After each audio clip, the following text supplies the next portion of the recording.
Okay, so here you have it.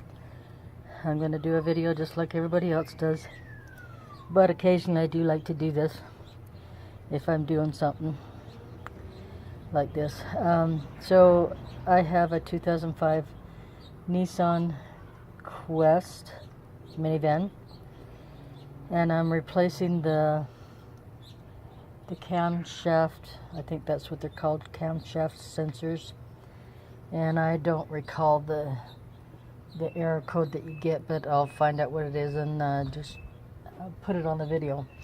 So basically what you do is, first off, you need to disconnect the battery, the negative battery cable, and then you're going to remove the cover, the engine cover. There's four bolts that you remove, and then there's two in the back, and it's 10 millimeter. And it doesn't, other videos don't say to, but I did, just to get it out of the way. I removed this cover right here, and it basically covers the, well, it covers the the radiator and the fan, but it's also hooked up to the air filter system. So there's four plastic, I think they call them garments. This one's a nut, but there's four of them that you have to remove, and then it just pulls. Oops, it pulls right out. Just set that up out of the way, and then you want to, after you've done the nuts, you want to move this and place it up and out of the way. And then on the driver's side of your engine, right on the engine block, I think is what they call it. Sorry, I'm a female, I don't know all the terminology. But on the driver's side of the engine is the sensor. It's right here. I've already unplugged it. This is the plug, and what you want to do is you want to take a screwdriver, push down on this right here, the green part, and pull up at the same time, and that will release it. Just knock that out of the way. Then down here there is a 10 millimeter bolt. I tried to use a ratchet. There's not enough room in there to use a ratchet, so I had to use a 10 millimeter socket, or a 10 millimeter wrench to get it out. So you want to take that bolt out, and then the sensor, just wiggle it, and it comes right out. There are two of these sensors. I'm not sure exactly where the other one is. I haven't got that far, but I think it's back on the firewall. They're both different shaped. The one that goes on the front here is at an angle, and the other one is straight.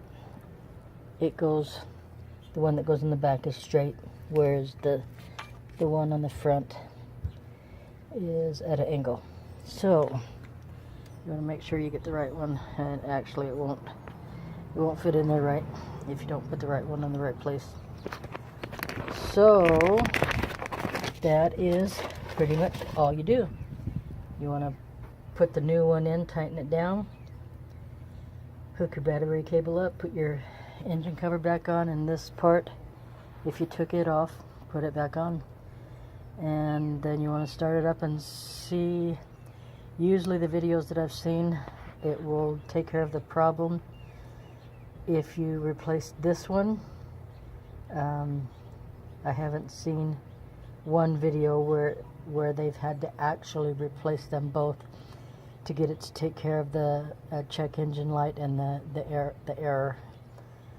So I'm going to turn it off here and put it all back together and see if that took care of my problem. Otherwise, I might have to get somebody over here to help me find the one in the back. So I'll be back after I get it all put together and check it out.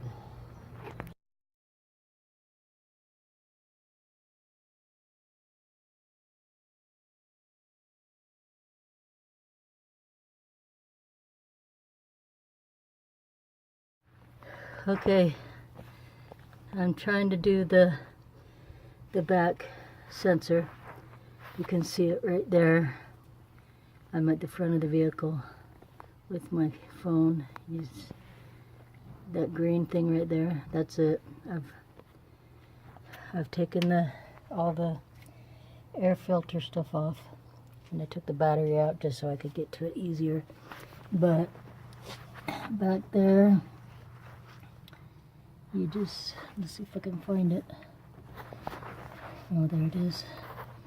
Okay, at the bottom of it, if you take a screwdriver, push the little tab in. I can show you on the one on the front, that tab that's right there. You push that in, and it's at the bottom back there. You push that in, and it will release the connection, and you can pull that connection off. And then there is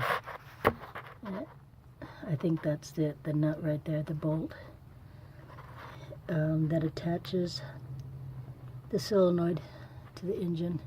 So you need to finagle some way to get a wrench or socket in there to get that off, to pull the solenoid out.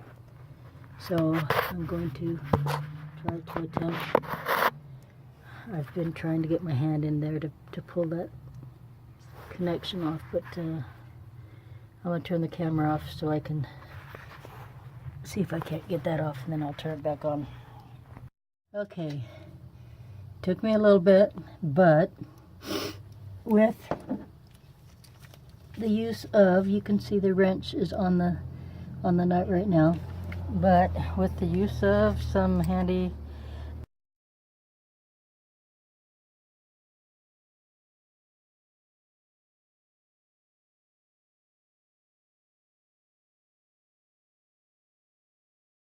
needle nose, after I got the connection off, it was kind of a little hard to get off because my hands aren't real strong and it's a little tight space. But with the use of the needle nose, I was able to pull the old one out, and I had to use an extension with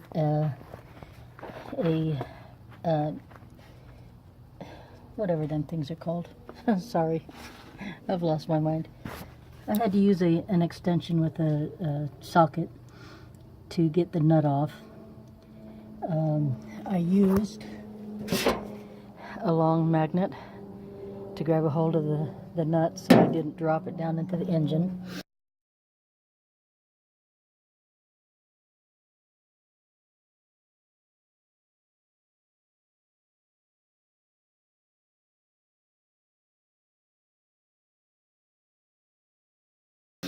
Then I had to use the needle nose to pull the old one out. I used the needle nose to put the new one back in. I used a screwdriver to push it in, because it's a long screwdriver, because it has to kind of snap in there when you get it in there.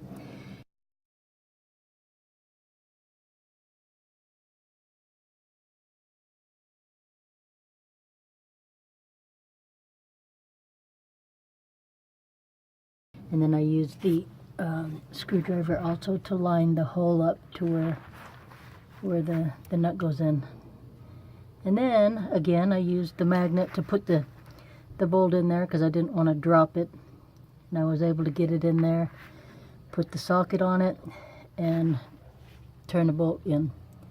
So now I just need to tighten the bolt down and attach the connection, and then put everything back.